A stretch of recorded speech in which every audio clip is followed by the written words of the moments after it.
This is where the fun begins. The dark side of the Force is a pathway to many abilities some consider to be unnatural.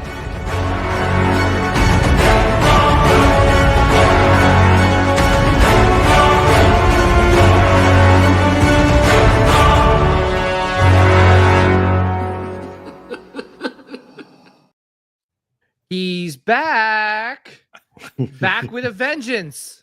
It's still the most dramatic open in all of podcasting. It really is. It is. How long is the show? It's about 6 hours, 5 hours and 48 minutes is the open. Yeah. Well, we love the dark side here, so that's why we had to have a dark side-ish intro. But yeah, Tom, before we start the show, I have one question. You already know where I'm going with this one. I do. Where is the space worm? Release the slug. Where is the slug? He's coming. He's in pre-production and still in the works. We had some engineering to figure out, and also just finding the right place for him. So cool. He is very much alive, in the works, and both versions are looking really good. So. Oh my gosh! Well, I mean, we'll do. Who had 1 minute in for this first slug question in the box? By the way. Obviously, I'll give my thoughts a little bit later, but before we move on to the show, let's introduce our co-host. Well, obviously, I'm PJ the Paradox Nerd, and alongside me is Sean, aka Equibase Collectibles, and we got Anthony, aka BMX Jedi Sith Holocron, and we have the man, the myth, the legend, Tom from Regal Robot, back in the house, ready to update us with all the things that will hurt our sweet wallets. But yeah, I think that's one way to think of it. But yeah, no, thank you for having me on yet again. You guys have been tireless and consummate hosts to me. And I feel like at some point I get the punch card and I get a free sandwich if I come on. Exactly. So I'm going to hold you to that. Crowd supporter. That's all. Like turkey, some American cheese, maybe. Whatever. Yeah, well, hopefully the next celebration is going to be stateside, and we could. I hope so too. Yeah, it would be really great to connect with everybody again. It's been far too long. It's way too long. Like 2 celebrations out of the country. I think it's a little bit too much. I think they should alternate. I was surprised by that. Yeah. Yeah. But I don't know. Maybe because airfare is cheap to Japan. I'm not sure. But anyway, are you going to Japan? No, our license is strictly U.S. for distribution, so that's a big part of it. But then also just the cost. Look, it's expensive as heck for us to do a U.S. show. We're talking, we've got crates full of stuff, and we've got a whole booth to set up. And usually we travel with like a crew of about, I think it's usually about 6 to 8 people, depending on the booth we got going. And it's just like, oh man, that's going to add up if we're in Asia. Yeah. You already got a question. Just need to know when the slug is coming, Tom. Straight to the point. All right. Well, it's coming. We got, it's funny. I actually had an idea the other day. I'm like, I snapped. So I was at Indiana Comic-Con over the weekend. Yes. I was actually supposed to get back Sunday, and my flight got canceled because of weather. So I didn't wind up getting back till Monday, and came right from the airport back to the studio because we're just so slammed with stuff to do. But it was a really fun show. I did a bunch of panels with Pablo Hidalgo from Lucasfilm and Holly Fry, who's a podcast host, and someone that we had just done this big custom room with that we released details about last week. It really is like, it was a nice kind of, hey, look at that. It's like you knew this was coming. It was a nice, refreshing show. It's every once in a while I get to do one of these where like the show flies you out as a guest, and the difference between being at a show as a guest and being at a show as like a vendor with a booth is literal life and death. Like, I came back creatively charged, a little tired, a little bit of con crud, but I was okay. Whereas, like, when we're doing the shows at Celebration, we've got a booth and we're just nonstop from like 6 a.m. to midnight every day. We come back completely just dead. I can't even imagine what we'd be if we had to do an international show. Like, that would that would probably put me under. But it was really great to do the show. Got to connect with a whole bunch of people that I hadn't seen in a long time. Got to meet a whole bunch of new fans and stuff like that too, and just geek out with fellow Creature fans and stuff like that. So it was pretty awesome. Yeah, well, I was gonna say, you know, I've actually helped some companies set up for booths for you know, like San Diego Comic-Con and WonderCon and things like that, and I totally know the feeling of being literally annihilated in a convention. See, the thing too is that, you know, a lot of people are like, "Oh, that's so cool! You get to go in so early." And oh my god, like you get to walk the floor without no, it's not fun because you have to go early to not only set up. I mean, yeah, you could walk around, but you really can't. But nobody's open yet. Yeah, no one's open yet. You can't buy anything. Every time we do a show, I have this awful, like, total, like, FOMO thing. Like, I just feel like, you know, the show ends and then people start telling me about stuff that was at the show. And I'm like, oh man, that sounded cool. I wish I saw that. Yeah. Like, what did you see? I saw the inside of our booth and whatever room I did a panel in. And like, I swallowed a piece of pizza in between those two things every day. And at the last Star Wars Celebration, I just remember Rob was like, "This is the best pizza I've ever had." It was the worst pizza, but we were starving to death. Yeah. All day. It was like 8 o'clock at night, and we were dying. And we got like this hotel food court pizza that was just the most glorious thing we had ever put in our mouths. And we're like, "This is amazing!" And it was. Yeah, we were in this fog. It's like war. You come out of this thing and like the people who were in that booth with you, like, oh my God, can you believe that? You know, it's like, man, Tom started to smell on the third day. I didn't want to tell him. Thank you. Yeah, no, I appreciate that. That's what started to put me further and further back in the booth. You know, it's like, keep them away. Like, Tom, can you start packing the truck? Right. Yeah. And the thing too is that, like, you only have a certain amount of time to set up right before the convention starts, right? Yeah. So like, and then they close the lights at like 5 o'clock. People don't know that. Like, it's like, we're okay. You know, we got time. No, you don't have time. They're like closing the lights. You can't see anything. And like, you gotta run. The worst one. Yeah. And we they kick you out. Yeah. Well, so we were at San Diego Comic-Con one year, and we were, you know, that's a long show too, because that starts on like a Wednesday. So we were there the whole show. We were destroyed. It was only 4 or 5 of us. And 5 o'clock comes on the Sunday. They close the show. We're like, okay, we start wrapping up the booth. However, you have to wait for them to bring your crates to your booth so you can pack up. So we tore down the booth and everything was closed up. And then they're like, well, you're not allowed to leave because you can't come back in. And there's no food active. And it's 5 o'clock. Our crates showed up after 10 p.m. And we were destroyed from 5 days of show at that point. Literally, we're like, we live here now. We're never leaving. And finally, the crates show up at 10. And now we still have to pack the crates and screw everything together and, you know, make sure everything's safe so that it can get transported home and then wait online to drop the forms off. And it was just, oh my God. Yeah, no, I think the breakdown is probably like the one thing I don't look forward to, right? Like you said, it's like, okay, after 4 or 5 days of convention, talking to people, standing the floor, selling products, not only that, like, you're exhausted from that, eating horrible pizza, which horrible good food. And then on Sunday comes around, you're like, okay, I'm so happy it's done. Nope, there's more. You gotta break that. Yeah, the last hour of Star Wars Celebration in Anaheim, I managed to sneak away with a few people from the booth and with someone who's a friend of mine who worked on Mando, and got to go see that Mando experience with all the props. that Oh I yeah. only like heard about, towards the very end of the show. I was like, oh man, I really want to see it. And then we got to see some of the stuff we made was in there. Like we Mhm. Oh, had done, nice. there was a Cantina band member mask that we had done that turned up in Book of Boba that was in there.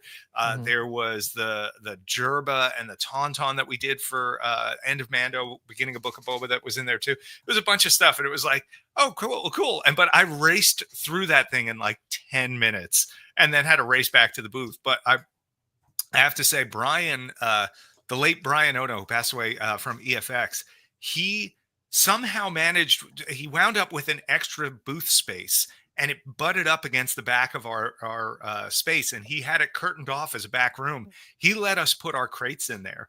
So if it wasn't for him, we would have been waiting around for hours for our crates, but thank God for him, because as soon as 5 o'clock came and they closed the show, we were able to pull our crates right out and start packing stuff up. And oh man, what a time saver. It was really Yeah. very, very grateful to have him when that happened. Long story short, I would say for a fact that all of us totally understand why he didn't go to Celebration. Can you imagine? Everybody tuned great. in for convention kvetch, right? That's why we're all here, Yeah. But by the way, last thing about Celebration, I actually met David Boudreau out there. So for the first time, and met so many people, hung out with so many people. It's such a great time. It's such a, it's just not an ounce of negative energy in a celebration. Especially Celebration. Yeah. There's something, we've done other shows. We've done Salt Lake Comic-Con, which is FanX, which is a great show. They've had me out as a guest a bunch of times and gave us a booth a couple times, and that was really nice. Really nice people out there. We did a couple of New York shows, Eternal Con, stuff like that. We did San Diego Comic-Con, but the Star Wars Celebration crowd get us in a way that the other conventions don't. It's just the concentration of Star Wars knowledge and nerdiness is necessary for what we do. When we're at like a general convention, we do fine, but it's nowhere near, like, the energy at Star Wars Celebration is so good. You get people, you put a dewback sofa in your booth at like San Diego Comic-Con, maybe 10% of the people are even going to care. You put that in your booth at Star Wars Celebration and everybody loses their mind, and it's fantastic. Well, that's, that was the first time I fell in love with Regal Robot and Tom. Yeah, I was like, Tom, yes, there's someone that cares about a dewback like I do. That's right. So, yeah, but yeah, no, looking forward to the next celebration. Besides this one, and, I'm hopefully really curious stateside. Where it's going to be. I'm hoping for Orlando. I would love the last few Orlando shows were so good. I think it was 5 and 6. And you know what? Orlando. Yeah, and you know what? That convention is so big. It was so much walking space, right, Tom? You had a nice booth, and like I could walk through that without bumping to someone. Yeah, it was you had a little more breathing room, even though it was still packed. But the other thing I liked, they had a couple of food court areas set up, and you had decent options for food. It wasn't like hey, there's 6 food trucks outside. Good luck. 70,000 people are going to it at the same time. Oh, geez. Yeah. I'm hoping for Orlando because, like I said, that's the old stomping grounds where Regal Robot. I think that was your first. Yeah, that convention. Was our debut show. Actually, that it's funny. We're coming up on that. That would have been April 14th or 17th or something like that. So technically, that was our public debut. That's now 8 years ago. In 2017, holy cow. Oh my gosh. Time flies. You still look the same, so that's good. No, you look the same too, Tom. All right, I'll take that. Yeah. So, but yeah, no, it's. I was fishing, by the way, and I appreciate you taking the bait. Thank you. Yeah, I took the bait. Will you tell us now when there was space looks? Okay, I'm just kidding. I'm kidding. He's buttering you up, nice. Yeah. I'm hoping so. We probably either Rob or both Rob and I will be at San Diego Comic-Con. Is the current plan to do the panel again. Nice. So we will definitely, if it's not already, been up for order before that, we'll definitely have a real specific date announced by then, because we'll also have a lot of new stuff to announce at San Diego Comic-Con. So should be fun. Yeah. Speaking of new stuff, I know a lot of people are like, "Hey, come on, we need to talk about." So, this was a nice surprise. And if you guys haven't joined the Regal Robot Fan and Collector Showcase Facebook group, and I know you leaked it there, so it's okay for me to share it, Sure. Tom. So here it is. This. Whoops. Whoops. Who could have done that? Oh my gosh. How dare you, Tom, do this? Oh no, I accidentally published this a little early and let the group see it. Yeah, that happens sometimes. Don't let the boss know. That's right. Yeah. No, he's the worst. I'm telling you. All right, so can you tell him? I mean, oh my gosh, like this is so awesome that you're making this. Thank you. One of my absolute favorites. And actually, so if you go to the regalrobot.com page and go to the news page, it's the top news entry. It's all about this, our Yuzum edition. And at the bottom of that entry, there's a video with Judy Elkins, who is the one who sculpted the maquette for the production, talking about it with me. And she's just a delight. There is a full conversation between the two of us. There's one that's primarily about the Star Wars stuff, and then on the Tom Spina Designs YouTube, I've got like a full hour-long conversation with her talking about her career. She's just amazing. I love talking with her. We're email pen pals and stuff, and whenever we're doing editions like this, I'm so glad she jumps in with us. And Judy sculpted the Yuzum maquette seen there back in that's from 1983 when they were shooting behind the scenes footage for From Star Wars to Jedi, The Making of a Saga. It was based on a Nilo Rodashimero sketch. And I don't know if I published yet. I do have a picture somewhere that shows the original sketch that it was based on. Oh, there it is. Yeah. So the top right there is the original sketch that Nilo did. The left is the full-size character that Dan Howard fabricated. Maybe Jeannie Lauren worked on it with him. And then the bottom right is our replica of the concept maquette that Judy sculpted based on Nilo's sketch. And it's cool because it's one of the few maquettes, I would say, a fair number of them have some identifiers where they'll have like some of Ken Ralston's have a KR on them. Some of Chris Wayless's have a little CW on the base. But on this one, it actually says Rodus Elkins with a little slash. And it was because Judy was really keen to give Nilo that credit for coming up with the original design. And it was it's supposed to be an Endor creature, a companion alien species to go with the Ewoks. And they built him full size, and they wound up just putting him into Jabba's palace as an alien. And they pulled back on some of the Endor stuff. But I've always loved this maquette. I always loved the character ever since seeing From Star Wars to Jedi. When there's someone who comes out and just literally pegs this static puppet like into a wall, and he's just kind of like stuck there with this giant gun, and it's just so goofy. It looks like something out of like the Muppets or Wallace and Gromit, which to me is great. And it's funny, it predates Wallace and Gromit by like years. So I wonder if someone didn't see this over at, was it Aardman Studios or whatever?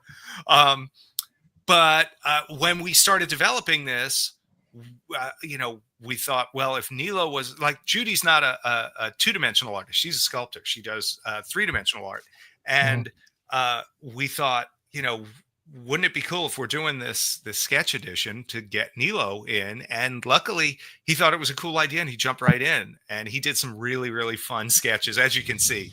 Like, he tried to give him a lot of character, considering he's this like fluff ball with legs. Yeah. I mean, the fact that it's a dual signature makes this piece so unique. This legacy edition more enticing, right? Thanks. Yeah, that's crazy. This is the first time out of all the maquettes you did a dual signature, right? It is, and actually we lucked out because Mhm. Judy's signature was, even on our other editions with her, is very petite. Yeah. Um, and Nilo has almost like a logo for a signature, and it's very vertical.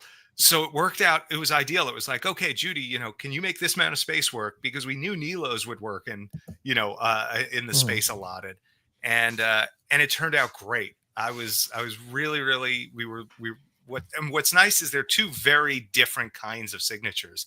Like Nilo's is a heavier stroke, that very logo-y look, and Mhm. Judy's is very elegant. And I think she did Jay Elkins on this just to make sure we had a little extra room. But really, really happy we were able to get them both. And that, to me, the sketches are just, every one of these that we're doing, every new person we bring in on this brings something to it.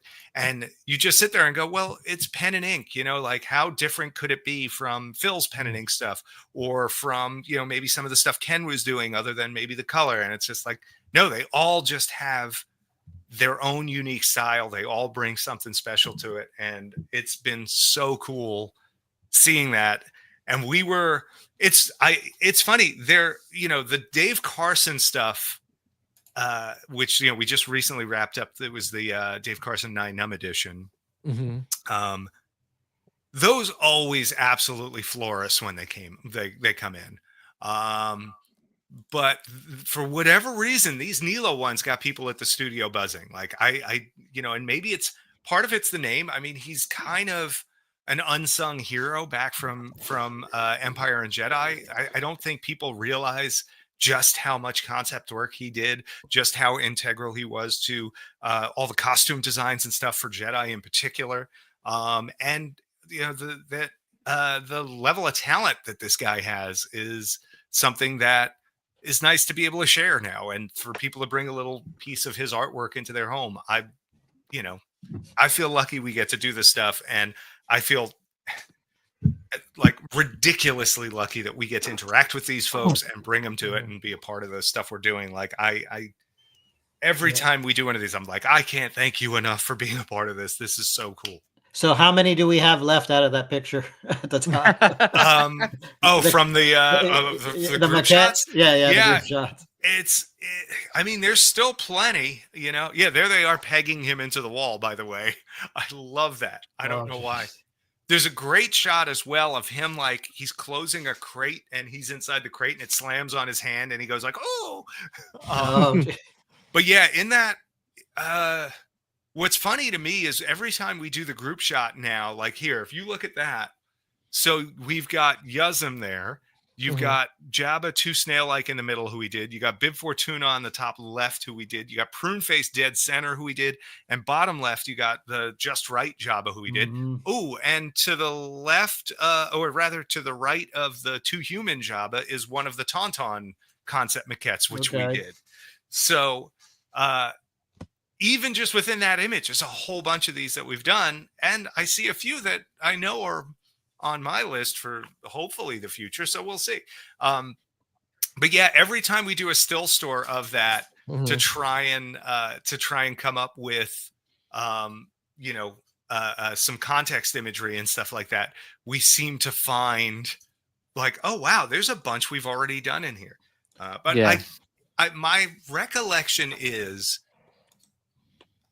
counting all the ones in the archives and the few that are missing, and including a few of the sort of Empire ones that are mixed in, there's almost 90 of them, if not just a hair more. Holy moly. I didn't realize there were that many. So, 90. We're not going to be done soon, but here's the thing. There's very few out of that 90 that, I'll say this. There's every single one of those out of the 90 or something I would love to do.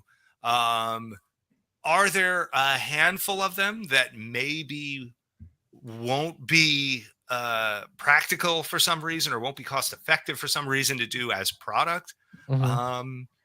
Maybe, but we also tend to do the unexpected and find ways around stuff. So I don't know. Maybe I'm the optimist, and I think that someday we're going to get all of those done, and we're all going to be able to recreate that panning shot in our bedrooms with just 100 maquettes surrounding us.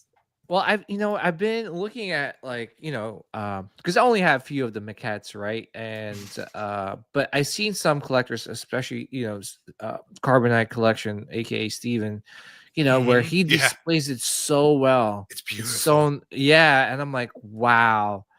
Yeah. I mean, kind of makes you wish, like, oh, damn, maybe I should have collected all of it. It would have been nice and like a shelf. But yeah, I mean, And for Moff McClunky Milks a Moof out there, so technically this isn't Joe Yowza, because there is a Joe Yowza maquette in there from the 90s, and he's got different legs, a little different proportions and stuff.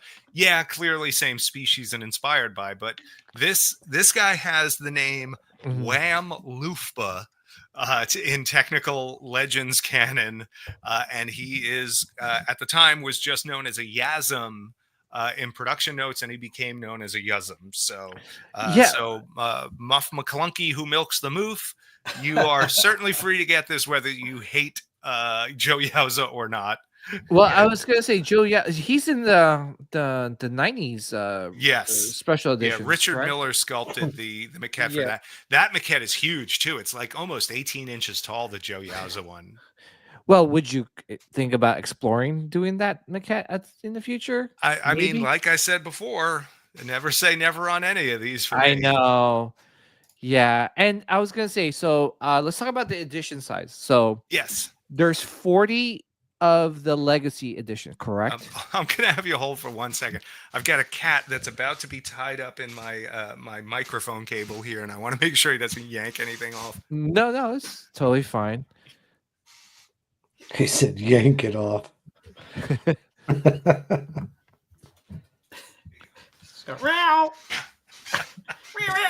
This is me in the morning when I don't have my coffee. Sorry, we have two relatively young kittens. They're still a little rambunctious, and they were one of them got a spring toy wrapped around the microphone cable, and I know how just they tear into those springs, so that could have been a disaster. Moff says he's getting it. Oh, good.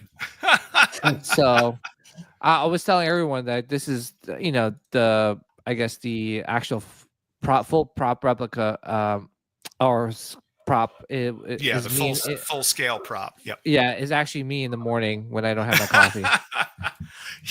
He does look like he's had a rough night. He is at the archives. He looks like he needs a cup of Joe, man. Yeah, he's at the archives. We saw him the last time we were there, which is not that long ago. We were there in January for a relatively intense trip. We had a lot of work to do, but we did get to check in on the full scale Yuzum, and he is, if you can picture that same face, but laying flat on his back on a shelf, and he's just like, and like he just looks like he's going like, kill me, please. He's like, come on, just end it. And meanwhile, I'm like, like, be my friend, hug me, like I love him. So there's 40 of the Legacy edition, correct? Mm-hmm. Which is, sorry, go ahead.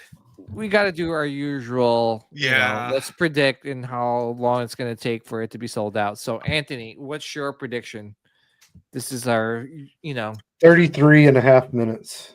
Wow. That's specific. That's very specific. All right, cool. He's got 33 and a half. How about you, Sean? Well, hold on. How much is it? It's such a niche. Oh wait, are you allowed? You're not allowed to say how much it is, right, Tom? No, that's on there. So the signature edition with Judy is $4.99. The Legacy edition is $7.99 with the dual. Oh, an hour and 17 minutes then. Okay. So, wow. Someone, BJ Stanley says 5 minutes. Wow. Wow, that's quick. That's quick. We've been getting a lot of love for Yuzum. I've been surprised. So the last one we did, it was the same price point. It was the two snail-like Jabba, which is just an absolute disgusting mess that is like a fever dream from Phil Tippett. It's amazing. And that sold out in 15 minutes, and it was a similar edition size. That was 40 pieces. I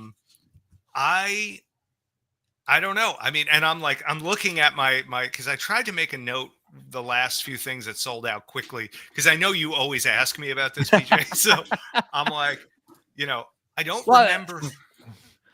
Well, I'm I gonna usually guess- message you. I usually message you whoa, once it hey. sells out. I was like, damn it, I was close. Sorry, No. I don't know if you just saw that microphone cord go flying, but guess who? That was Monkey. Thank you, buddy. She's all right. So I'm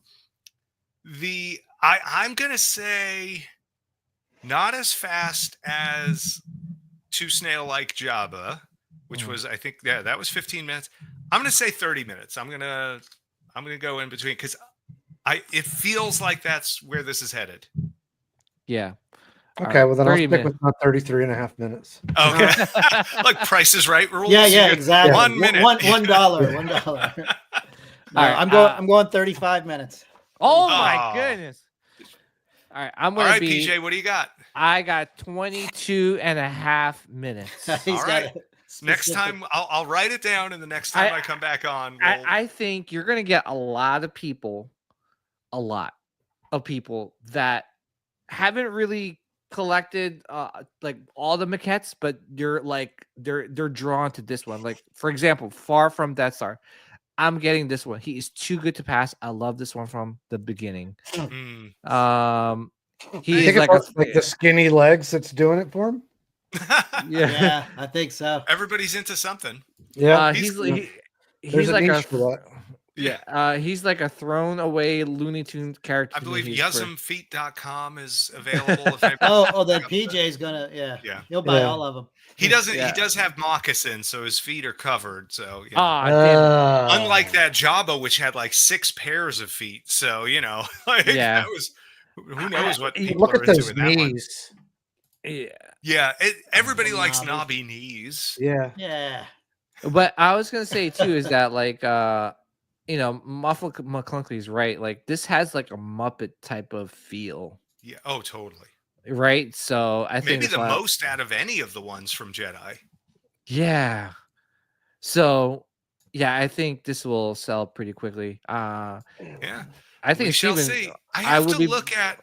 I don't remember how fast the signature edition for Two Snail Like sold out, but that was also relatively quick. Like it was a couple of days. The Smurf boots. Greg says 15 minutes.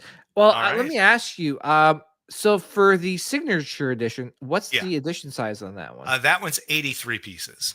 83 pieces. Yeah. Okay, yeah. Yeah, and with all of these, what we're trying to do is find the right balance. Like we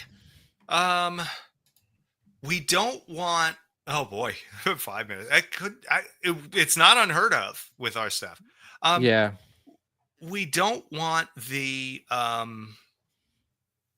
My goal on all of this stuff is, that a fast sellout should probably be, for lack of a better word, long enough that anybody who really wants it has a shot.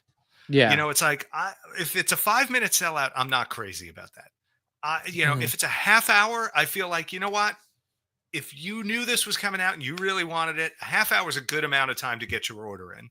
An hour, even better. Great. If something goes a day, I'm also happy. But like, on all of this stuff, like I also don't want to have a website full of stuff people can't buy. So we try to do the 2 editions, and usually it's with the idea that whatever the premium edition is, that's going to sell out more quickly, and that whatever the other one is, hopefully sticks around for a while, so that new people can jump in on this collection and become a part of it. And so that's why if you go to the site right now, there's some numbered edition available. There's some signature editions available where there had been legacy editions that sold out. And, you can't put together the whole collection at retail, but you could get enough of it where then maybe on the secondary market, you can pick up a piece or 2 and fill in the gaps, or maybe you make do without those. And some others come along in the future that you want, or you do something to trade up. But that idea that our site, has to be alive and active and have fun stuff for people to, jump in with, that's important to us. So, my hope would be the legacy sells out quick, but not too quick. And that the signature is there for, maybe a week or two at 83 pieces, I don't think is unheard of. Honestly, I could see that sticking around for much longer. So we'll see. I don't know. Yeah, I was gonna say too is that it's one of those things too. Like if it sells on 30 minutes, it gave the people that really wanted it a chance, Yeah. right, to pick it up. Mhm. And just in comparison to with other things that sell out, in terms of sneakers and stuff like that, there's a lot of factors to those, right? There's people that really want it, and there's people that's looking to resell them. Right. So, I mean, that's not the case with Yeah, this we've been product pretty because lucky on that. I mean, yes, there are going to be a few, but I'm talking about like in terms of people that really want it for their collection, which is pretty much what is nice to hear. I'm sure, as And from look, worst case, okay, someone, would love the legacy edition of this character, Mhm. but it sells out quickly and they wind up missing out, then that signature is still going to be there, Yeah. and it's another way to get it. It's the same piece. It's, Mhm. maybe it's a different plaque or whatever, but you don't have to have that hole in your collection. And maybe you get it and it's a placeholder and you hope that someday someone's going to flip the other one or trade up or change their collection. That happens Mhm. sometimes. Mhm. And we see it even in our what is it, the Regal Robot Fan and Collector Showcase on Facebook. By the way, join us at the Regal Robot Fan and Collector Showcase on Facebook. Shameless. Shameless. That's why I'm here. But we see people there all the time who will put up something that nobody thought was ever going to come up, and people fall over themselves to try and grab it. So Yeah. it's worth giving it a shot. And right now, added bonus, huge. Speaking of a rare opportunity, there is a huge contest going.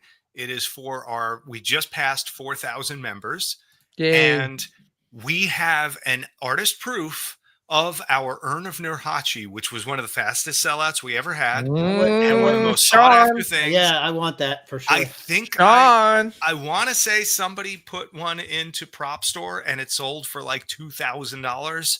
Wow. So if you're not a member, go be a member. You just have to hit join, and you do have to join to enter the contest. And then you can enter this contest. There's about 10 different ways to enter. For each one, you get different numbers of entries, and you can stack up a pretty good amount of entries and have a good shot at this thing. So Yeah, if you're not joining us there already, please go do. I'm loaded. I've stacked up. Nice. I don't have Twitter, so that's the only two things I didn't do. Gotcha. So, Good. Yeah. Good luck to you. Yeah. We're pulling the winner. I think it's next Wednesday we pull it. Next Thursday we announce it. So nice. Yeah. If you win, I'll privately message you to let you know ahead of time. That would be nice. But- That would be nice. Yeah, I mean that's great though. Like I said, 30 minutes gives a lot of people, especially like during the day, like people Yeah. are busy with work. Like for me, whenever I want to pick up a certain print and it releases at 12 o'clock, obviously sometimes I'm in a meeting, so they sell out in like a minute. So I'm like, okay. Yeah, a minute. know, Oh man, a minute would give me heartburn. I think actually, you know what? You just gave me an idea. If people are doing this at work, maybe what I need to do is make a special order page that looks like an Excel spreadsheet of an expense report, and like you could just use that to do your ordering, and your boss will never know. There you go. We'll charge extra. It'll be a service. It'll be fine. We can do this. Yeah. Well, I was gonna say, can you do that for any product that I order from Regal Robot, saying that like, oh, congrats, you won a contest, Right? like, Yeah. so that, like, We have a few people that request a congratulations certificate with every order. Yes. Yeah. Dear Mrs. So-and-so, your husband is a very lucky individual and won our contest again. Again. What do you know? Like, what the? Oh my! I hope you have room for this life-size tauntaun. Yeah. No, but it's great, and I'm so happy that you're doing a character like Yuzum. Yuzum. Sorry, Yuzum. And So he's we've been calling him Yuzum Guzum because he's got the big gun. But the neat thing there is he's in the archives without the gun. And he's been that way since '83. That gun's lost.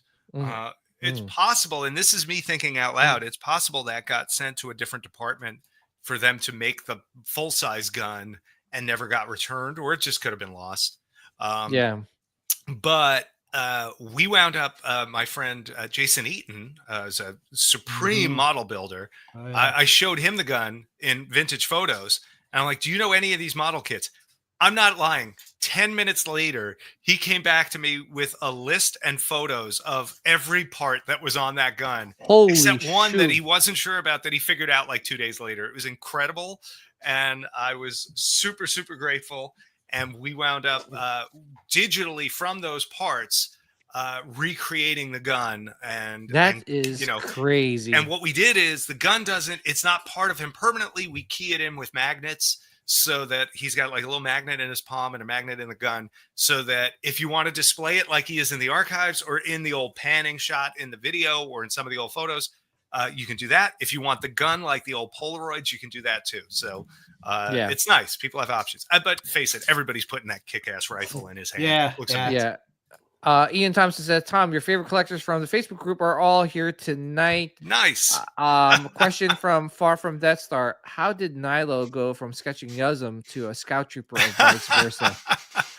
That's a good question. He was doing costume design. But when they were doing the creature stuff, Ken Ralston told us all about this, because Ken wasn't in the creature department. He was in visual effects. He was a supervisor, I think, for visual effects. His words were, that was what was so cool about ILM. They would go, okay, you people, everybody, come on down. You're going to get to design some monsters today and just see what you come up with. And that is something really special, and it doesn't happen. The current film industry is extremely compartmentalized, and to have the foresight, and a lot of this I think is credited to how George worked, but to have that idea, like the big brainstorm, okay, good ideas can come from anywhere. It doesn't have to be Phil Tippett. Although Phil did an amazing number of incredible, insane creature designs for this movie. But you had Phil, you had Judy, you had guys like Dan Howard, who was a fabrication guy, not a concept guy necessarily. You had pulled in from the art department. You had Joe Johnston and Nilo Rodas. You had Ken Ralston pulled in from visual effects, etc. So George's openness to ideas is what led to the breadth of those creatures that we got in that movie. And and then his curation is what got us those killer characters, those finals, because he had 90 things in front of him and he had to pick about half of them for the movie, maybe even a little less. And he picked winners, across the board. There's very few that he didn't pick. Well, there's some that I really love that he didn't pick, but for the most part, the ones he picked are really strong. And you're like, oh, okay, that makes sense. Yes, of course, Klaatu got picked. Of course, Weequay got picked. The final Jabba versus the earlier versions of Jabba. It's like, oh, okay, obviously that's the right choice. Yeah. So, it's so anyway, that's how he went back and forth. George asked him. Yeah. B is asking, yes, we need Ama Naman. And a life-size, I can't say, and a life-size Wicket. We need a life-size Wicket. I mean, Tom. I mean, you don't have to say anything. You could give us a couple wings, but a life-size Wicket. Oh my gosh! I think you will just. Oh! Was that a wig? I was just rubbing my eye. No. Oh. The internet's gonna blow up. Like a lot of stuff. Here, guys. Well, you saw it first, actually. What about a Yoda? I think Yoda. I'm not sure that. Yeah. I'm now in a first off, I was negotiating with you about life-size Wickets. Now I'm negotiating with a cat named Monkey about not standing on the guitar amp, and she's eyeballing that chord again. I'm just like, if the mic swings over, just knocks me out. Just continue the podcast without me. Pretend I'm still here. Yeah, and we need a road creature next, please. So, so there's road creature is a big maquette. It's the base itself is probably like 9-10 inches wide, and he's got to be, I don't know, 7 inches tall or something like that. Like, he's beefy. Yeah. Yeah, but there's there's a lot that that we could definitely ask for. So he goes, he's avoiding us because it's coming soon.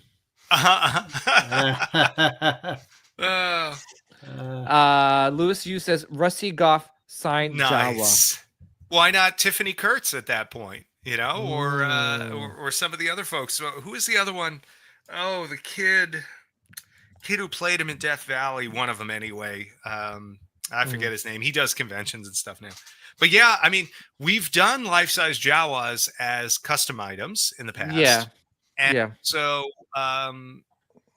that's always an option. We were on those we were holding because we had the fabric is a custom thing. But we do have a source for custom woven fabric at this point. We did it with our Tuscan head wraps and stuff like that. So, life-size Jawas are like a never say never thing. The challenge with those is there's so much handwork that goes into them. And even in a run, the way we do stuff anyway, think of it like our life-size Tauntauns or the life-size, the Chewbacca busts that we do, even the life-size Wampa heads. We're not doing 50 at once. Most times we're doing like 5. And your economy of scale doesn't kick in at 5. Honestly, for this type of work, it barely kicks in at 50 because when you do a Chewbacca, you've still got to lay every layer of hair on each one, no matter what. There's not a huge shared time saving that happens with anything. You get a little bit of like downtime handling time that maybe gets shared. And if it's a bigger run, okay, you share some of the mold costs. But most of our stuff is resin out of silicone molds that only last 25 or 30 castings anyway. So until once you get to about 25 or 30 castings, that's your maximum amortization rate on a mold. I know this is what people tune into podcasts for, by the way. With the amortization rate podcast. Today, we're going to talk about how many pulls you can get out of mold and how you divide that cost. But it's one of these things where if we were going to do the Jawa as like a release thing, oh gosh, hold on one second. Monkey, you are. Oh, geez. Yeah. I was going to say, if he does a Jawa, oh my gosh, or even like a Wicked. God. All right. That one was pulling the cord on the preamp. So we would have had something else go flying. Anyway, I'm always trying to think, if we're going to do this as an inline piece, as they call it, as a run, as a public thing, we have to have a price that reflects that, and it's like, could we do, small runs of $10,000 Jawas or something like that? Sure. Is that realistic or reasonable outside of really extreme custom commissions? No.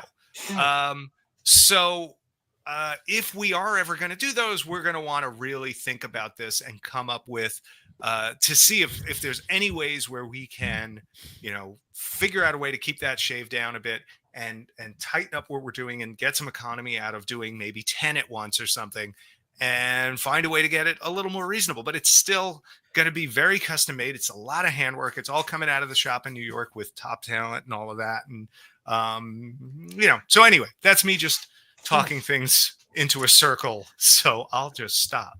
Well, they're all saying that you're trying to deny it. Also, how many more? Rob is controlling the cat to keep Tom from spilling too much info. They're actually tag teaming me now. That was the other one. Her sister was just doing the other thing. So, but yes, could it be that Rob has a chip in them and he's like radio controlling them from somewhere? It's possible. Yeah, a couple questions though. Moff says is asking, Tom, were you always planning to release this before Effant Man? No. So initially, Effant Man was going to be the first one of 2025. We had the opportunity to do 2 snail-like, and when we had that approval, I didn't want to waste a minute because that thing is so weird and creepy. I was like, all this is going to take is one wrong person to see it, and they're going to go, wait, you can't release that. And so I thought, you know what? Let's do this. And then the issue there becomes that's a fill piece, and we don't like to release the same artist back to back, multiple times. So we released the Two Snail-like Jabba as soon as we could. We put F-Mon is still in production. In fact, we've already started some casting on those, and I know Max has been working on the paint masters and things like that. And they've got a bucket of like hands and jaws and things already going. So he is 100% in the works. He will be coming. He's not next. I know who's next. And who's next will be sooner than you think. And it'll be a little easier on the wallet, which is nice too. And it'll be, well, that's as much as I'm going to say. I don't want Rob to send the cat after my wires again. It's probably one of PJ's favorite characters. Oh no. Yeah. Aren't they all though? Yeah. Yeah. But there's one particular. Oh. No, this is one I don't think we've ever talked about, PJ. So, for whatever that's worth. Ooh, whoa, Misa glad. Oh no, we did the Jar Jar. I know. All right. So, what else is here? Also, when can we expect the Star Wars prop replica? The next Star Wars prop replica. Hold on one second. Wait, I took a picture of the board before I left the shop because I thought you might ask some questions I needed to look up. Not a prop replica, sort of a prop replica, but not really. That's prop replica-ish. Those are definitely prop. Let's see here. Like, hey, Tom, can you do this? Right. Yeah. Like, wait, here's the board. Okay, good. The Paul's game is good. I really hope that didn't show. The next 4K baby. Let's see. Not with my camera. That was a piece of junk.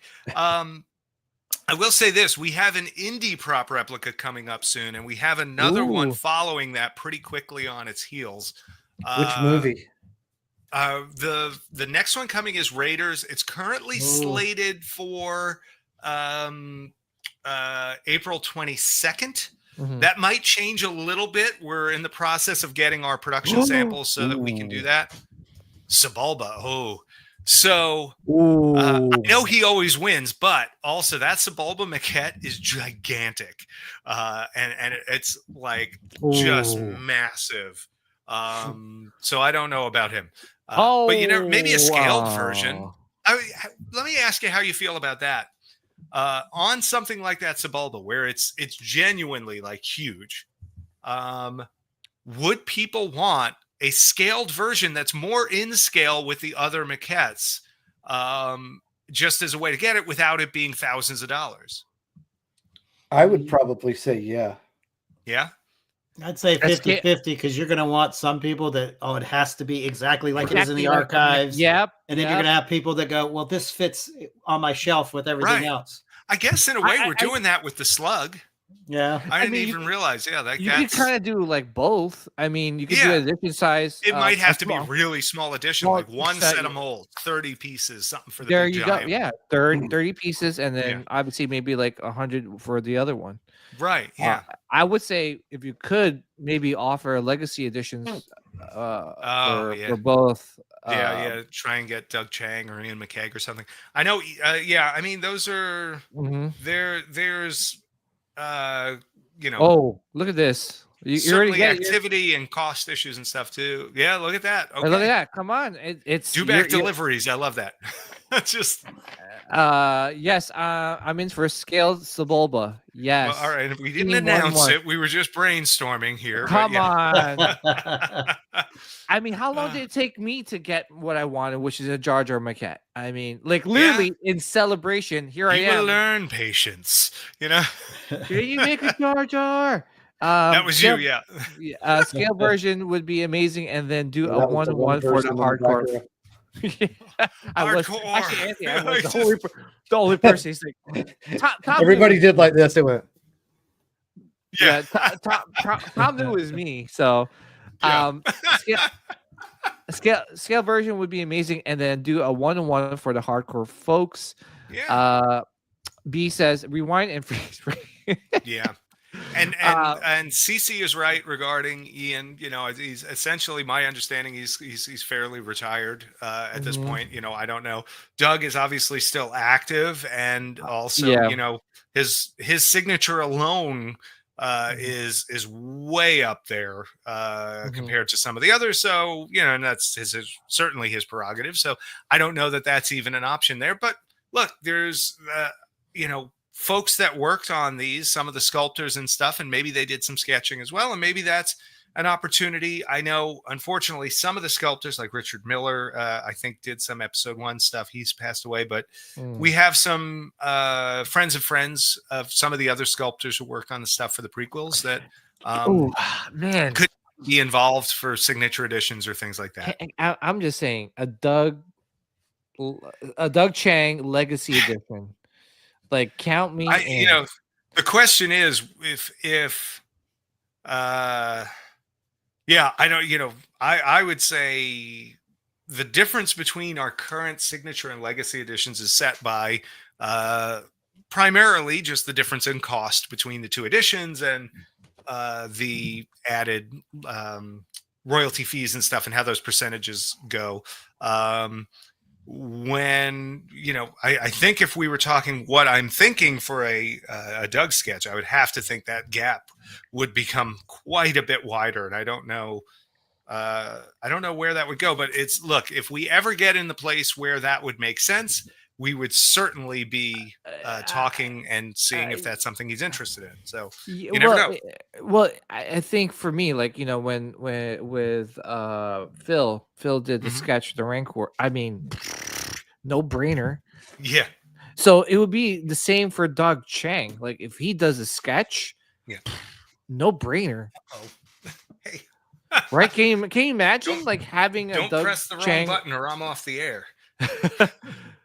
I mean, I don't know. Like, I don't know about you guys, Sean and Anthony. Like, would you be guys down for a Doug Chang sketch?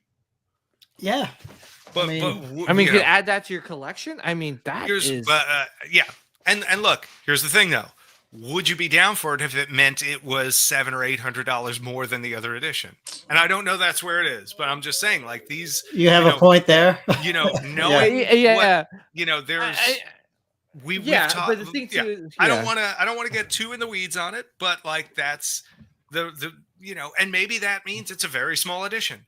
Maybe that's, you know, or maybe it's not something he's interested in doing. Who knows? We, you know, for all of these folks, we talk with them and we see like, hey, you know, we've been lucky that so far they've all been like, oh, that's a cool idea. Let's do this. But you know, a lot of those folks are retired and, you know, hanging out and you know, looking to just make some art. Well, you know, it might be different for somebody who's still very active and has a busy career. But I mean, don't want to talk anyone out of anything. So, well, let's just put it this way, right? Like, I mean, like if you have like some of the great like comic book artists, like I know late Stan Lee or whatever the case is, right? Like in terms of do a mini sketch for you, like how much would they charge? Yeah, you know, I don't know. In terms of like the comic book world, it'll be a lot, right? You think about like I try to see some of the commissions some of these comic book artists are asking for when you go to these conventions. They're asking for a lot of money. They're like $2,000 plus for some of them. Yeah. So I mean, for Doug Chang, like if it's like $700 more. Yeah. Oh, are you kidding me? Yeah. Wait, yes. Hold on. Wait, Dewback Deliveries actually thought PJ wouldn't admit that? That requires a degree of shame that this man does not have. Come on, Dewback. You know you should know me better. I would admit. That's right. Come on. Absolutely. I got a question for you. Is there any type of like maquette sculptures that they did for some of the like episode 2 or 3 aliens, like maybe some of the Jedis or stuff like that? Oh yeah, yeah. There's stuff for all of that. There's probably if there's 80 to 90 in the Return of the Jedi and Empire area. There's probably oh gosh, double or triple that in the prequel area. I mean, maybe even more than that. There's so many. And, you can probably tell this from the Jar Jar maquette. They're all really refined. They're really beautiful sculpts.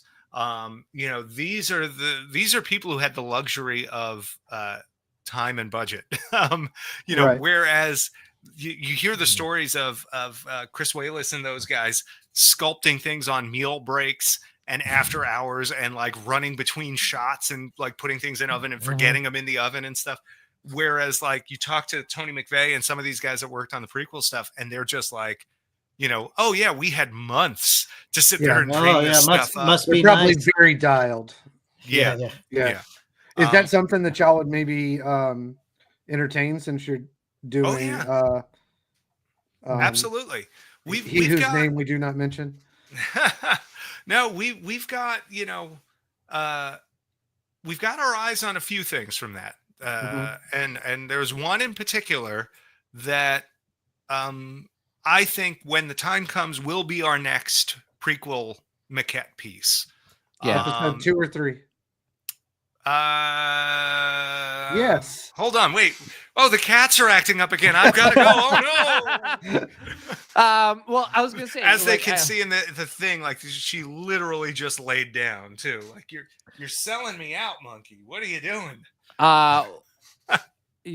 Yeah. Well, I was gonna ask you too. Like, are you doing something for the Revenge of the Sith? The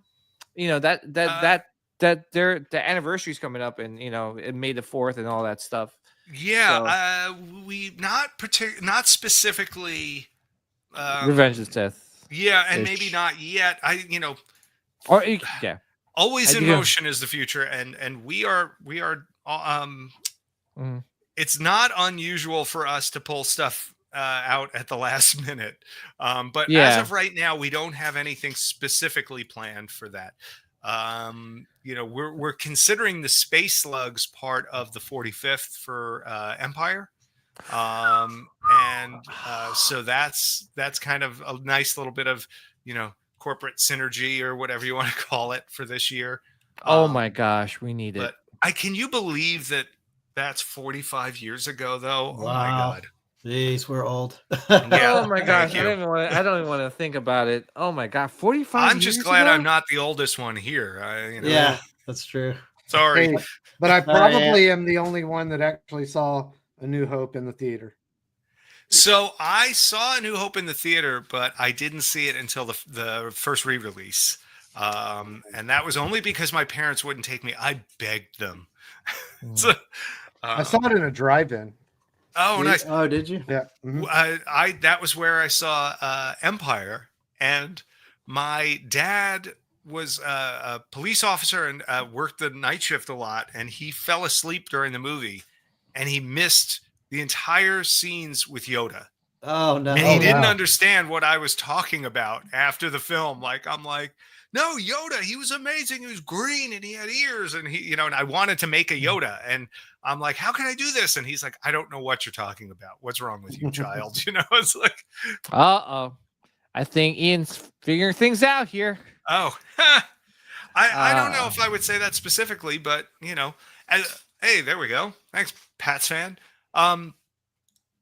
We don't have a hard date on the Slugs, but they're basically as soon as we're able, they'll be going out.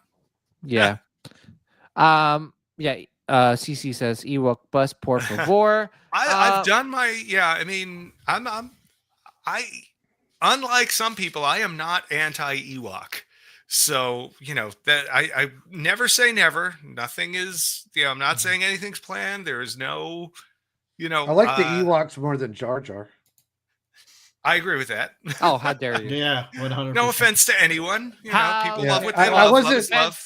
wasn't a fan of the Ewoks until I realized that at the end of Return of the Jedi, they actually ate all the stormtroopers. That's right. So then I was like, you know what? all right, they're not that bad. Who used to be inside these helmets that guy's drumming on? Yeah, little savages. Wait a minute. Considering they were gonna roast Han, Luke, Chewie with a nice Chianti. That's right. Yeah, had their that net set up with the bait. It's like they were on the prowl. They knew what they were looking for. Also, I guess they eat other beings too, because you can't imagine they were just waiting for human beings to get into that trap. Yeah. Unless they had a diet of exclusively stormtroopers. Yeah. Well, just like every once in a while, like the stormtroopers go out on patrol and it's like, hey, where's Dave? Yeah. It's I don't know. Dave's not coming back. Yeah. Somewhere there's an Ewok off on the side, like, burp, like. Well, I was just gonna say real quick before we move on to the next thing I'd like to talk about. So this Tuesday is Yuzum. Yes. 12 p.m. Eastern time. 12 p.m. Eastern, as always. Yep. All right. So please, guys, set your alarm clocks. 12 p.m. Eastern time. /Star Wars. Get in there. Get in there early. And then grab your Yuzum. When is the Indiana Jones? Like, is it going to be the staff? When is that? The next piece we're doing. Mm-hmm. Well, so we did the staff, the Belloc staff. Yeah. The next piece will be in late April. We have not yet announced what it is. We did announce that the next one is from Raiders. And the only thing I've said about it so far is it's not what you think. So I'll stick to that, because so far everyone who said to me what they think it is hasn't been right. So no, I'm pretty good at this. Oh, okay. I can only think of like 3 things. Well, then, you couldn't work for me. Well, we have to go deep cut. Yeah. Okay. All right. So it's not 3 of the obvious ones then. All right. You never know. It's I look at those films and there is something about indie fans in particular. I feel Star Wars is great for deep cut stuff. I feel like indie is even better. It seems like that a lot of the main stuff has been done over and over and over again, whether it's by Disney parks or by fans or whatever. But that if you can find other stuff from these films, people who collect indie don't display it the way Steven displays his maquettes. They don't put them in nice little spotlight cubicles or laid out nicely on a shelf. They put it like it's in a crowded old office, and they stack it with eclectic and beautiful random things. And so the more random things you can get them to put into that, to sparkle and grab the light and, catch your eye as you're looking through this menagerie of stuff on your old wood shelves, the better.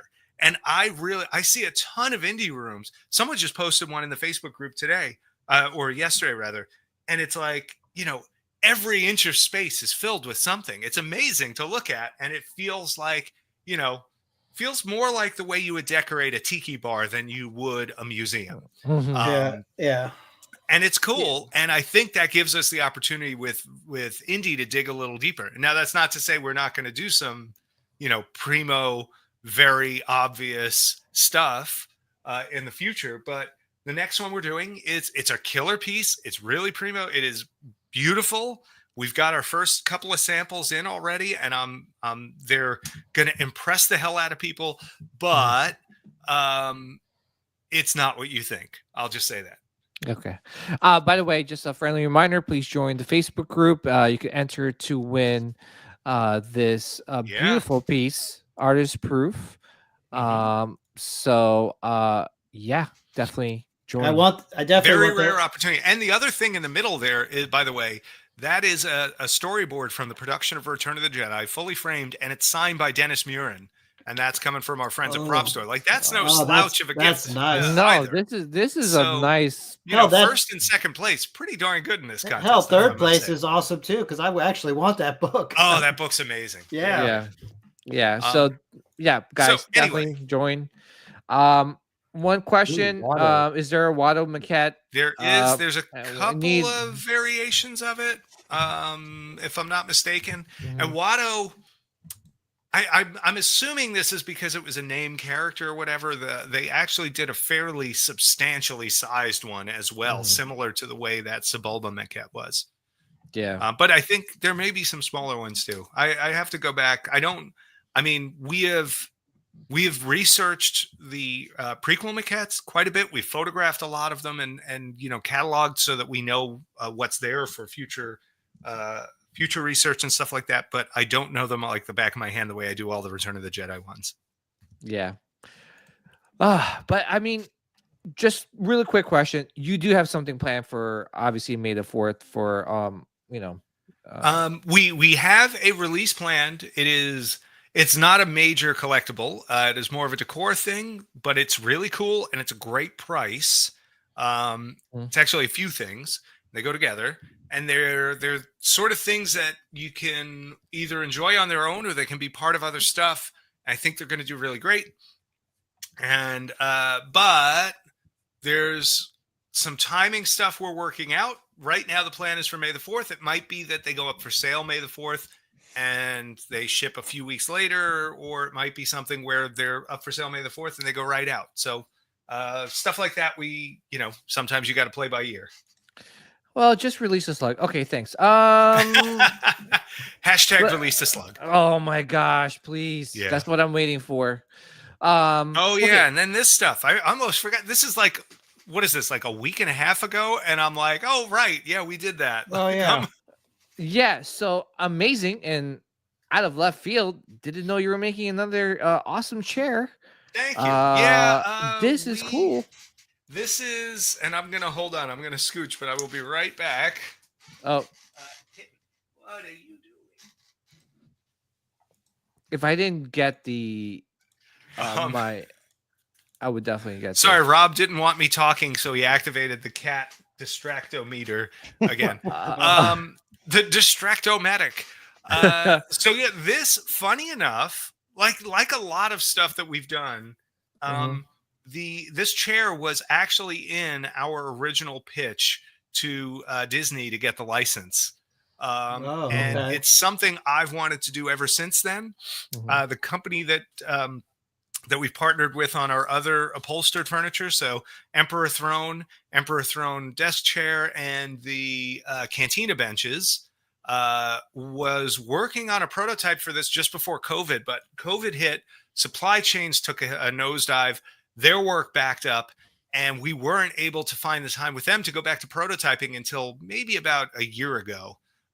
In fact, we almost put this in the deck for San Diego Comic-Con, but the first prototype wasn't approvable until maybe a month or so later. So since that time, we've refined it. We changed out the base a couple of times to get one that has more movement to it. So this does both swivel and a rocking tilt that you can lock, and a height adjustment. It's super comfy. It's so comfortable. I mean, people like the Emperor Thrones. There's something about this. It like feels like it's giving you a little bit of a hug on the sides, because it's got those little side things that grab like your kind of lower back. It's a really cozy chair.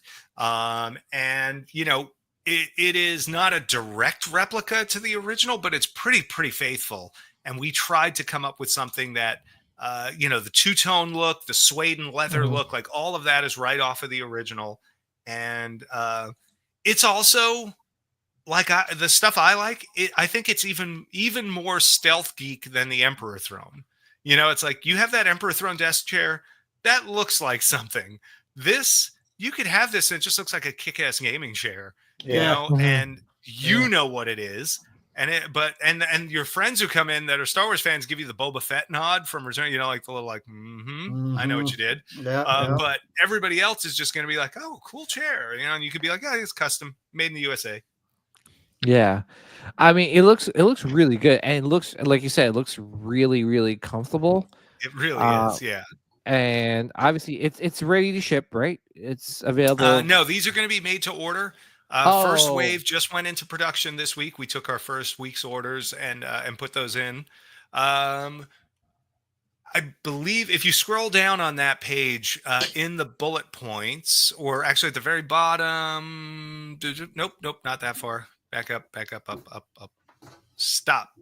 So right now, 16 to 20 weeks, which anybody who's ordered furniture, that's US made, that's actually a pretty good lead time, for and we always overestimate on this stuff when it's on the site. So my goal is actually to get them out sooner than that, but I pad it a little bit just to make sure we're safe. And then I will say once, as people sort of catch up to the orders almost, as production catches up to the people ordering it, that wait time will probably come down. And eventually it'll be something either that can ship right away, or it's a matter of maybe, 6 or 8 weeks. Sean's got the Emperor chair. In the, I think it's in the back. It's hiding somewhere. There you go. Oh, there you go. Yeah. The room's a mess, so it's. By the way, did anybody see someone wrote us today? There's a show called House of Knives on Food Network. And the whole show is about it's this cooking challenge, and you have to get on the throne to be safe for something like that. And the throne is our Emperor throne. What? Get the hell. It was really funny. Is it really? Yeah. If you search the show House of Knives, there's a Deadline article that comes up, and the main image is our throne. Wow. Oh, that's cool. Yeah, it was pretty cool. Monkey, yeah, you know what? If I get that chair, I would want that, the little throttle to be like, punch it, Chewy. Nice. Yeah. Yeah, but that's like an amazing chair. One thing I'm very interested in is these amazing side table cargo crates. Yeah, and we call them side table / decor because it's something that could just be a decorative item. It could be a table.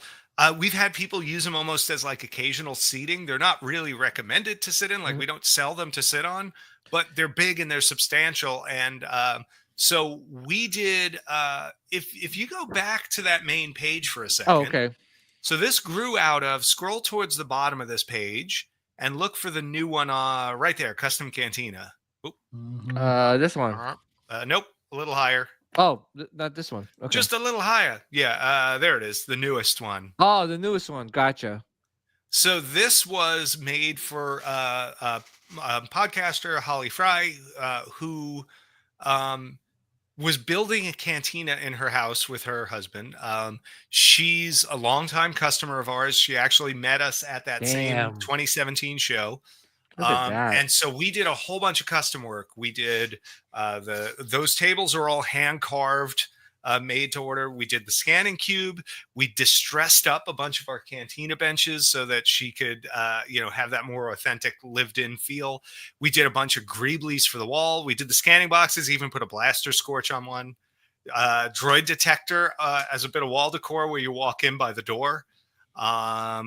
This was fun. She's a big pop art fan, but she's also obsessed with Greedo, like to the point where she says like OM Greedo instead of OMG. And so I said, like, what if I came up with like, what would pop art based on Greedo look like? And I drew from different elements of the costume and pulled that together. The Cabe sign, like the Cantina logo, giant version of the Rancorbal that we did for them. That was pretty fun. Wow. What else is in there now I'm thinking of?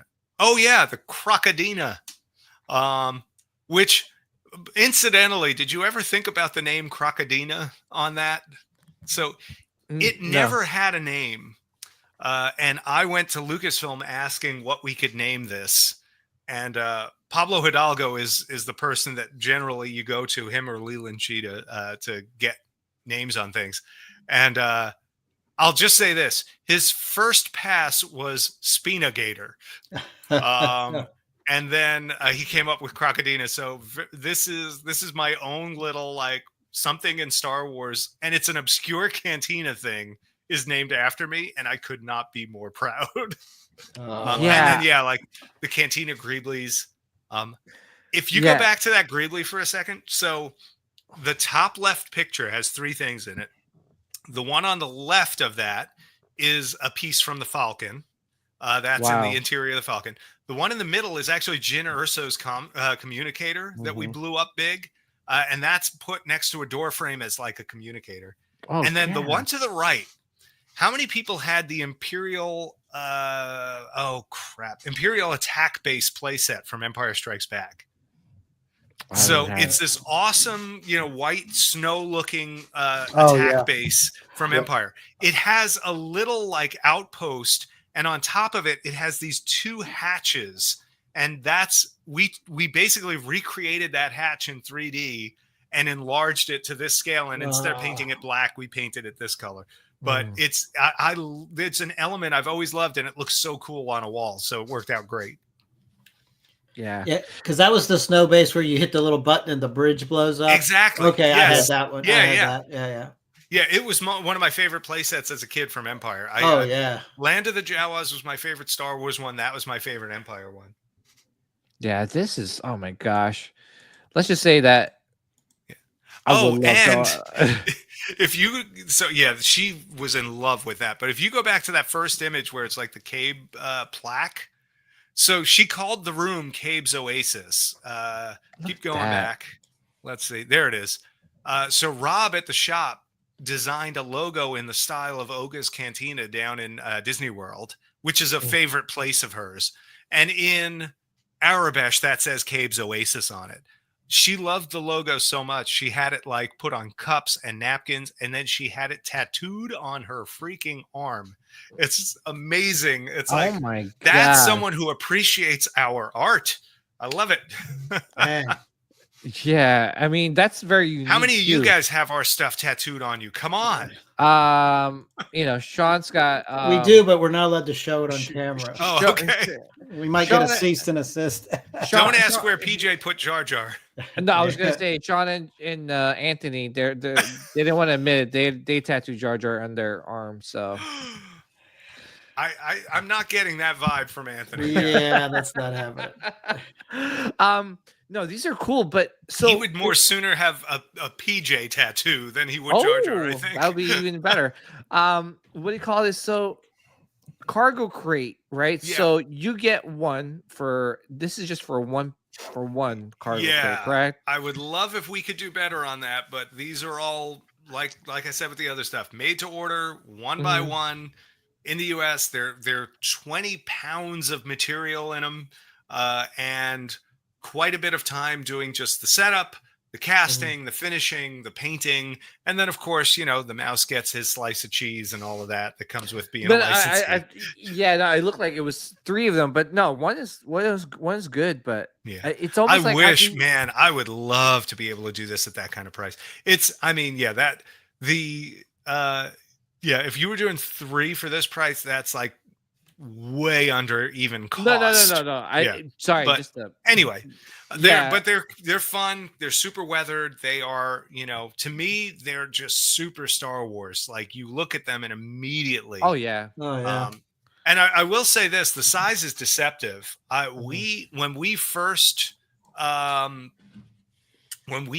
did the mock-up for this, we did one at 24 inches thinking like, oh, that's a good size. It was gigantic. It was like, this isn't a table anymore. This is something else entirely.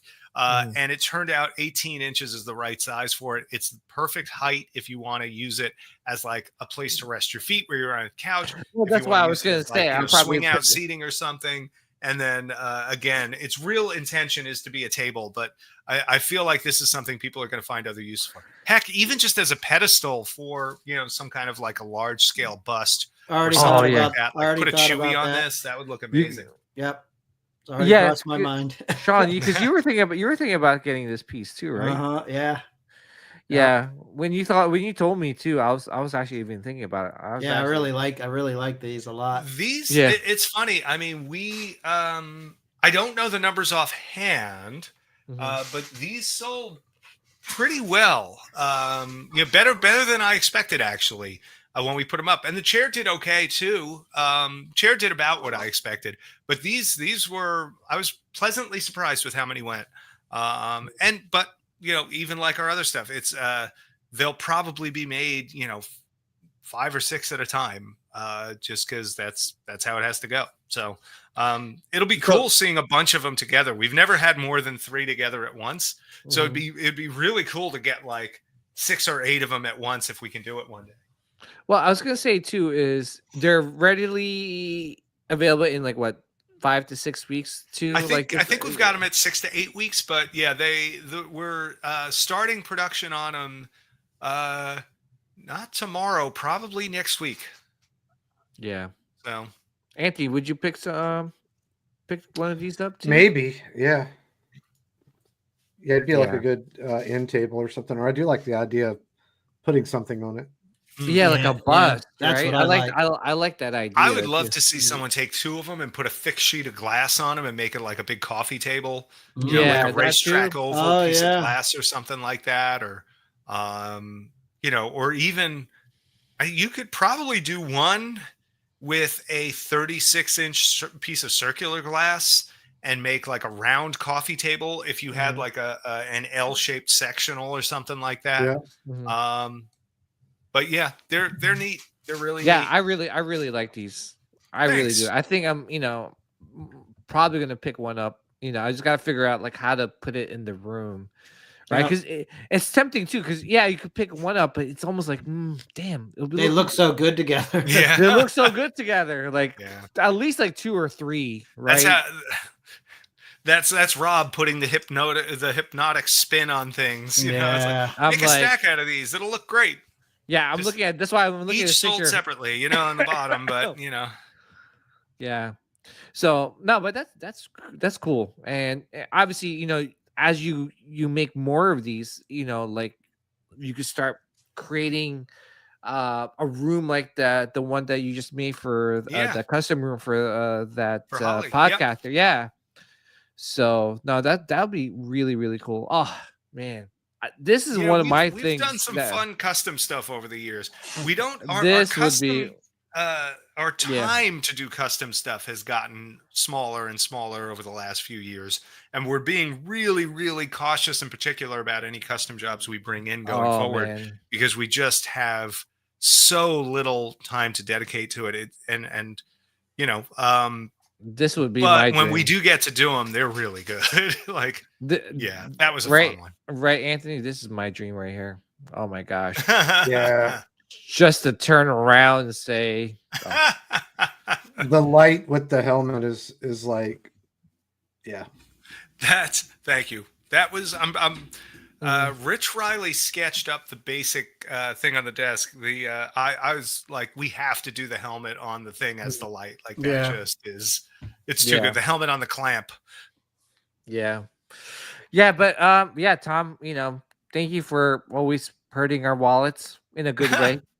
My pleasure. We're very excited. You know, like I said, like especially with this and you know side table. Crate. I mean, that's something I'm probably gonna most likely pick up in pretty soon. Cool. We have plenty in the works, man. You're not gonna you're never you're not gonna run out of fun stuff coming from us anytime soon. So imagine far from that. Imagine someone that has a couple with droid parts around them in a corner of a room. That would be great. That would be awesome. Yeah. Actually, speaking of droid parts, I know you've done some droid maquettes in the past. Like the life-size CZ3 bust and stuff. Yeah. Anything like that coming in the near future? Maybe. Wink, wink, wink, wink, wink. Okay. I'll say this. We have right now 4 life-sized busts that are in the works. Oh wow. Nice. And that's all I can say. It's technically, there's one thing that's kind of on the cusp. It could be considered a prop replica, but there's that's as an artist, as a creator, that's my home base is life-sized creatures and life-size busts. That's how I got started on all of this stuff. That's what I always wanted to sculpt as a kid. It's what brought me here. And, doing things like the giant Wampa, like you see there, the Tauntaun, the Tusken Raider, all of those are dream projects for me. And, to add to that lineup, and I guess Chewbacca certainly fits too. Yeah. What do you know? To add to that lineup with others is definitely a dream and a goal. And all I can say is stay tuned. Okay. Yeah. But with that being said, Tom, we want to say, thank you for hopping on our show, and always, yes, always teasing us with some of these cool things that you're making. Obviously, thank you for being patient with us too, right? We're like, come on. Oh no, are you kidding? Is he gonna fight? Is it? No. No. And obviously, too, everyone's in the chat too is very excited for these products. They're even spinning things that love seeing it that they want to see too be made. Yeah, no, keep telling us that. That's another thing that I love about the group is people could say stuff like that, like, "Hey, this is my favorite character. Can you do something with this?" The thing I've learned is that our list of stuff we want to do is probably longer and more deep cut than I think anyone out there could be. It's really rare that someone asks us like, "Oh, have you ever thought about doing blank?" that isn't already on one of our lists somewhere. Yeah. But it's just like it helps us curate that list. It helps us figure out what do people really want, and sometimes it leads you to places where you say like, "Oh, you know what? People like scaled stuff, so hey, we could do a scaled version of that." Oh, I would love to. Muppets is. It's where I got my start. That was my first gig. Yeah, we got Muppets, Far From Investors asking, and Gremlins license. I know they're making another Gremlins movie. Gremlins is something where some friends of mine, Trick or Treat Studios has a license with them, and they're doing amazing things. So I wouldn't even. I don't think there's room in that space right now for the way we would do things. I don't think we could improve on what they're doing enough to make that worthwhile. But boy, there's some good stuff there. Ghostbusters is a favorite of mine. I don't know exactly what we would do there, and there's a lot that's been done at this point. I don't know that there's anything left, but whenever I think about stuff like, oh, where else could we go? Gremlins, Ghostbusters is high. There's I'm a huge Trek fan, and there's a lot of Trek aliens that I don't think get any love. Especially classic Trek, like 60s stuff. That's amazing. I think there's a few others. There's that's another list we've got is the additional licenses. But here's the thing: right now we're running, full tilt, and we're barely scratching the surface of what we want to do on Star Wars. I come on a show like this and you guys are demanding, 10 other things that we don't even have in the works yet necessarily. Wink. Yeah.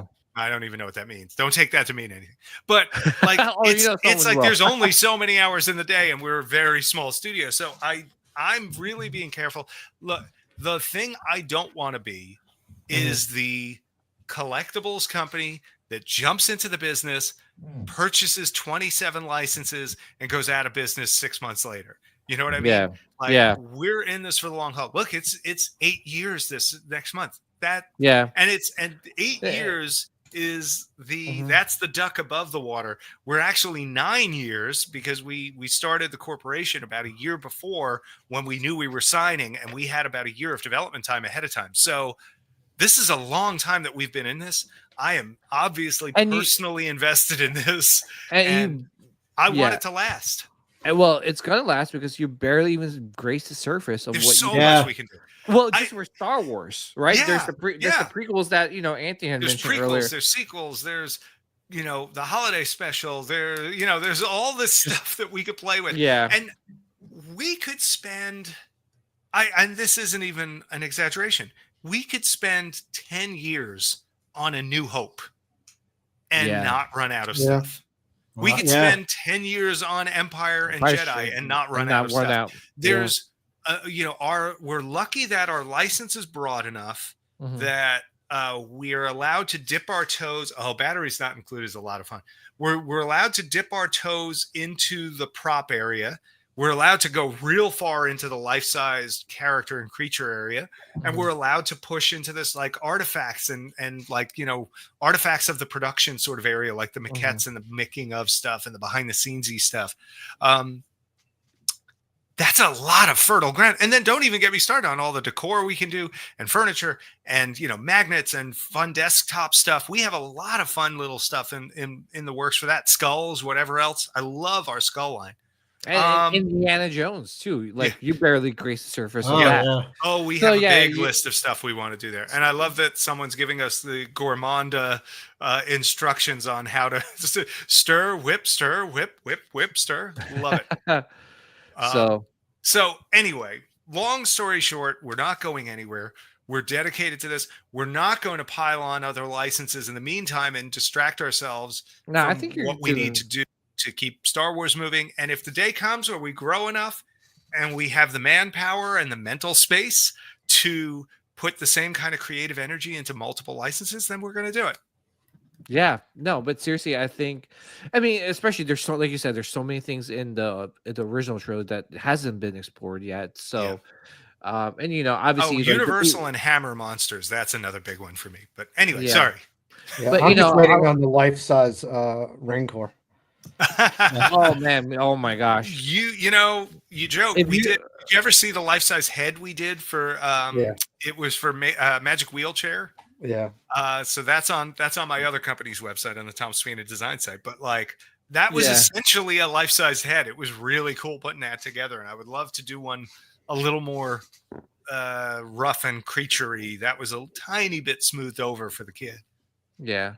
No, but thank you, Tom, for always getting our collecting juices flowing. You can see by the chat, we're all excited for all the products that you're releasing. We can't wait, especially this year, because that's one thing. Every new year, I'm like, I wonder what they have in store. And I love the product updates that you always send. We're due for another of those soon. We'll probably do one right after Yuzum because we've got our next maquette. I think is going to be a little bit of a surprise to people and where we place it in the schedule. It wasn't something that was on the schedule prior, so that'll be fun. Yeah. But yeah, no, like I said, for me, right now, the Space Slug is on my radar. I need that. Like, I need air. And you will have it, sir. Oh, thank you. Yes. So yeah, looking forward to that. And can't wait for the other things that Regal Robots has in store for us, right? Thank you, man. Yeah. No, I appreciate you having me on. It's always so fun chatting with you guys, and I'm as much as I can clearly run my mouth, I love having the audience participation, the questions, and just jumping in here with folks. That to me is the best part of all of this, is getting to know everybody. We'll let you say anything. We don't really have a problem. Anything you want to disclose here is between us. You don't really have to hold back. We won't get mad. Oh, okay. Yeah. We won't tell anybody. That's right. Yeah, nobody's really watching, right? We won't censor you or anything like that. Just like you guys asking me to expose myself on the internet. Oops, no, wait a minute. No, But yeah, no, Sean, Anthony, you guys want to add anything before we wrap things up? No, we're just glad Tom came on. It's been a while since we spoke to him. Yeah. And, it's always fun, man. We appreciate you anytime you come on here. Thank you. Yeah. So again, guys, please look out for this Tuesday, 12 p.m. Eastern time for Yuzum. Please don't sleep on it if you're really looking to picking with the Legacy Edition up. Also, please check out Regal Robots Facebook group. They have a nice competition happening right now, so it's really, really nice. It's probably one of the best giveaways I've seen so far. I know. Well, I hope I win. Or I could not promote it and then that's right. Help your odds. Help Sean. What's it worth to you, Sean? There you go. Yeah. But yeah, so please join them. Congrats on the 4K, 4+K members. Yeah. Good times, man. That's pretty good it's only about a year or so that we've had that going. So outstanding. Super happy. And please check out their website as well for all the latest and greatest that's coming out of Regal Robot. Tom, thank you so much again for hopping on the especially I know you're a busy guy, so thank you for taking the time. Thanks for having me. Thanks for helping us share what we do. Oh yeah, always. Sean, Anthony, another one in the books. We'll be back next week to see who won the I guess the prediction. Yeah. And we'll go from there. I expect a Facebook message from you that afternoon. Yeah. I'm like, damn, I was right, or damn, I was wrong. We shall see. All right, guys. Thank you guys again, and may the midichlorians be with you guys always and forever. Peace. Thanks, everybody. See ya. Take care.